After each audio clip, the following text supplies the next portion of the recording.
miocardiopatía hipertrófica.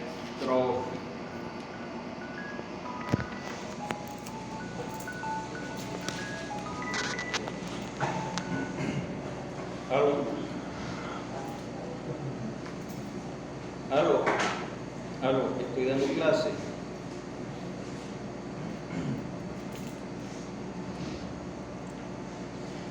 Entonces, definición: el dato característico es la hipertrofia miocárdica inapropiada que ocurre en ausencia de una causa obvia de hipertrofia, a menudo con afección predominante del tabique interventricular.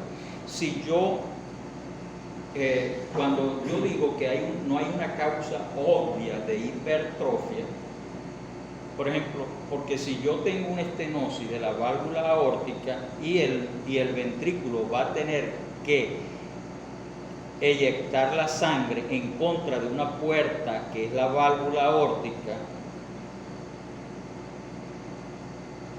yo voy a tener que hipertrofiarme. Pero ¿quién me llevó a la hipertrofia? La estenosis de la válvula.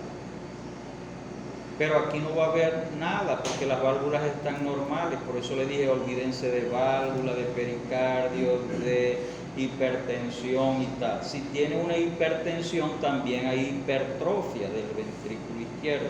Pero aquí no va a haber ninguna causa que explique la hipertrofia, el aumento de grosor del músculo cardíaco.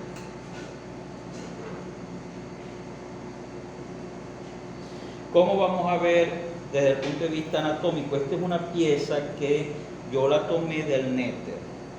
Fíjense la pared libre del ventrículo izquierdo, fíjense el septum interventricular y fíjense la cavidad del ventrículo izquierdo. Esta cavidad, lo que es un hilo. Eso sí es concéntrico.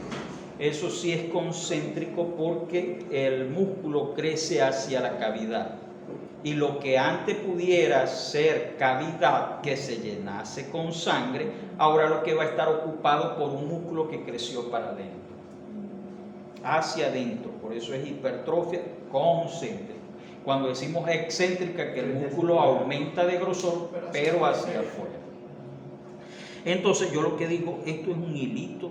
¿Qué cantidad de sangre cabe aquí? Si esto mollejudo le ocupó espacio, esto aumentó de grosor, mollejudo le quitó espacio, o sea, que lo que dejó fue un hilito para que llegara la sangre. Doctor, quizás entonces en un rayo X de tórax no lo podríamos identificar. No lo podríamos identificar porque ustedes tendrían que, o sea, ustedes ven el tamaño en sí del corazón y el corazón no creció hacia afuera, sino que él creció para adentro. Entonces, la periferia, ustedes le dicen, no, es un corazón normal. Pero si uno le hace esto, ustedes dicen, no, esto está igual, esto no se movió, esta línea. La línea que se movió es la interna, que le robó espacio a la cavidad, y el ventrículo también creció y le robó espacio, o sea que crecieron para adentro. En un ecocardiograma sí lo vería. Sí, claro, porque el ecocardiograma te permite ver el grosor de las cavidades y te permitiría ver el hilito de la cavidad ventricular. ¿Y sería de elección que utilizaríamos? Sí, correcto. Allí, por ejemplo, si tú ves una radiografía de tórax y dices, tiene el corazón normal, y él dice que se cansa, que tal, que no sé qué, algo está pasando. Sí, porque una valvulopatía, por ejemplo, no la vamos a ver con un RX. No, una valvulopatía no, eso tiene que ser a menos que exista un soplo. Entonces aquí en la miocardiopatía sí existe un soplo. ¿Por qué? Porque el septum crece tanto que le roba el tracto de salida de la sangre hacia la aorta. ¿Y aquí el problema sería diastólico? Entonces ahí el problema sería diastólico, porque fuerza sí tiene. Sí, exacto. Ustedes dicen, no, que él no tiene fuerza. No, Tiene, pero no se llena. como 1000 veces más fuerza. Ves que la gotica de sangre que me enviáis, te la envío hasta los ojos. Lo que es que no puede caer la sangre, o sea, el problema es llenado, y ahí por eso es diastólico. Pero fuerza tengo, si tengo un músculo así. O sea, aquí la fracción de eyección estaría conservada. Estaría conservada. Entonces el ahogo de ello es que la sangre quiere pasar de la aurícula izquierda al ventrículo izquierdo, y cuando llega, si somos 50 ml y lo que caben son 10, le mando 10 y quedo con 40 en aurícula izquierda, y la aurícula izquierda tiene conectada las pulmonares, y ¿para dónde va? Para pulmón. O sea, no queda de otra que rezagar sangre para pulmón. O sea, una complicación aquí sería un edema pulmonar. Exacto. Porque si todo debería ir hacia allá, y yo tengo, por ejemplo, por decirle un ejemplo, 50 cc de sangre, y yo tengo que vaciar 50 cc de sangre, pero donde debo vaciarlo solamente caben 10, me quedo con 40 cc.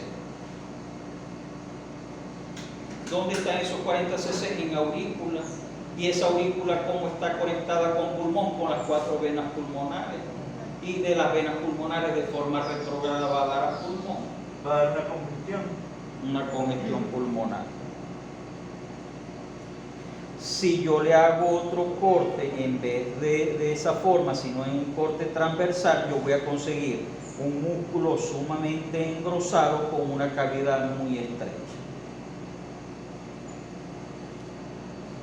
La anomalía fisiopatológica más característica es la disfunción diastólica, rigidez anormal del ventrículo izquierdo durante la diástole, con alteración resultante del llenado ventricular, que ya lo habíamos comentado. La anomalía de la relajación diastólica causa elevación de la presión telediastólica del ventrículo izquierdo, con congestión pulmonar y disnea consecutiva, que son los síntomas más frecuentes. Prevalencia de la miocardiopatía hipertrófica, muy bajita. Solamente 0,02 a 0,2% de la población se encuentra afectada.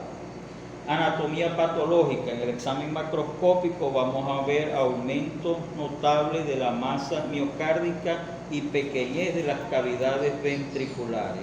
Las aurículas están dilatadas y a menudo hipertrofiadas, y 50% de los pacientes presentan afección desproporcionada del tabique interventricular, donde lo llamamos hipertrofia sectar asimétrica, y de la pared anterolateral. Vamos a ver acá la pared libre del ventrículo izquierdo. Esto es una pieza de anatomía patológica. Vamos a ver un septum muy hipertrófico, y aquí es donde decimos una miocardiopatía sectal asimétrica, porque es el septum el que más grosor agarró. Más grueso es el septum que la pared libre. Desde el punto de vista, si hacemos unos cortes histológicos, vamos a ver hipertrofia y desorganización macroscópica de los haces musculares, desorganización celular y de la arquitectura miofibrilar. Vamos a ver fibrosis importante, aumento del tejido conectivo intersticial, es decir, de la matriz, y las coronarias intramurales pudieran verse anormalmente rígidas, porque la matriz que crece alrededor de las coronarias la pudiera estrechar como tal. Hay varias teorías que hablan de la etiología de la miocardiopatía hipertrófica, y allí están algunas nombradas. Y de las nombradas está que hay una cinesia anormal del calcio miocárdico, con aumento en el número de canales de calcio, con incremento de la concentración intracelular. Estimulación simpática anormal, donde verdaderamente hay mucha adrenalina y mucha mucha catecolamina que pudieran estimular el engrosamiento del músculo cardíaco, y hay un engrosamiento anormal de coronaria intramurales, porque al crecer la matriz que rodea las coronarias pudieran verse de paredes engrosadas. Desde el punto de vista de la genética, tenemos un tipo particular de la miocardiopatía hipertrófica que puede heredarse, porque la miocardiopatía hipertrófica puede ser una enfermedad aislada donde un solo miembro de la familia es el afectado, pero hay una miocardiopatía hipertrófica que se hereda desde el punto de vista de Mendel bajo ciertas circunstancias. Entonces, y se hereda con una característica según Mendel, según las leyes de Mendel, con una característica autosómica dominante. Es decir, que si una familia tiene 4 hijos, 2 de ellos pudieran heredar esta condición de miocardiopatía hipertrófica, porque se hereda con carácter autosómico dominante. 50% de la progenie va a ser afectada, 50% no va a ser afectada. Entonces, la miocardiopatía hipertrófica familiar ocurre como una enfermedad autosómica dominante con herencia mendeliana. Las formas esporádicas se deben a mutaciones espontáneas. El gen de la cadena pesada de la miosina, de la troponina T, de la tropomiosina alfa y de las miofibrinas. Desde el punto de vista de la fisiopatología, la sístole va a estar perfecta. Aquí lo que va a haber daño es en la dilatación, es decir, disfunción diastólica. Entonces, durante la sístole de este tipo de enfermedad, el gradiente dinámico de presión, hay un estrechamiento adicional de la vía de salida ya pequeña, estrechamiento por hipertrofia septal relevante y situación posiblemente anómala de la válvula mitral por movimiento sistólico anterior de la válvula mitral hacia el tabique, por lo que hay un importante mecanismo, hay un impedimento mecánico en la expulsión del ventrículo izquierdo. La diástole, hay una anomalía del llenado diastólico con incremento de la presión de llenado por trastornos de relajación y distensibilidad ventricular izquierda. Lo que yo le decía, que hay un impedimento porque cuando se hipertrofia el tabique, esto va a restarle espacio al tracto de salida del ventrículo izquierdo y muy probablemente esta valva septal de la mitral se pegue acá y haya una obstrucción al tracto de salida. Manifestaciones clínicas: disnea en el 90% de los pacientes, disnea paroxística nocturna, angina de pecho, fatiga, puede haber presíncope y síncope, pueden haber palpitaciones, puede llegar a insuficiencia cardíaca congestiva y lo más importante, que pueden morir de forma súbita. Los que tienen una miocardiopatía hipertrófica familiar como tal pueden morir súbitamente, y muchos de ellos han tenido la mala suerte de elegir ser profesionales del fútbol y mueren en plena cancha de fútbol con una arritmia. ¿Y quién los mata? Una taquicardia ventricular sostenida. Y ellos no sabían nada. Era de alto rendimiento, de alto rendimiento deportivo. Y murió en pleno campo de fútbol y en pleno juego, como tal. Esos que mueren jóvenes de forma súbita, donde nadie sabía que él estaba enfermo, pudieran haber tenido una miocardiopatía hipertrófica que se les pasó a todo el mundo. Y se les pasó, ¿por qué? Porque no sabían. Esta clase no la vieron. A mí me dieron todas las clases, pero esa no. Por eso no pensé en eso.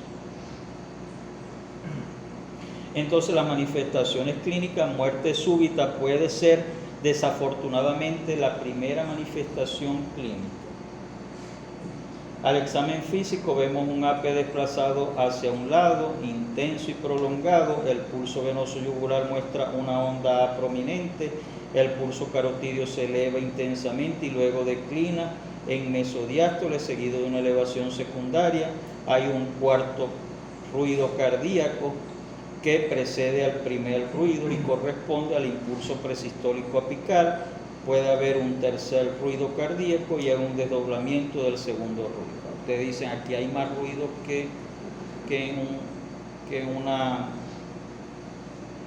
banda, que en una banda musical.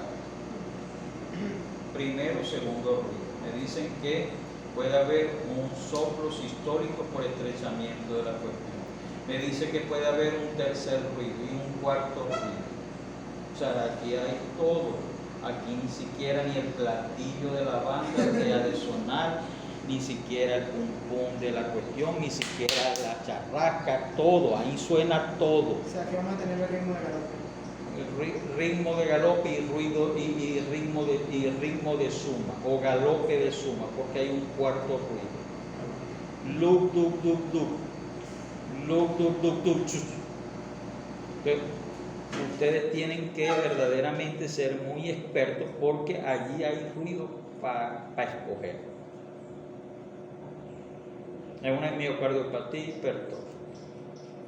Tiene que sonar el cierre de la aurículo-ventricular, tiene que sonar el cierre de la semilunar. Hay un tercer ruido, hay un cuarto ruido y me dice que si se estrecha el tracto de salida que impida la salida de sangre, hay un soplo sistólico.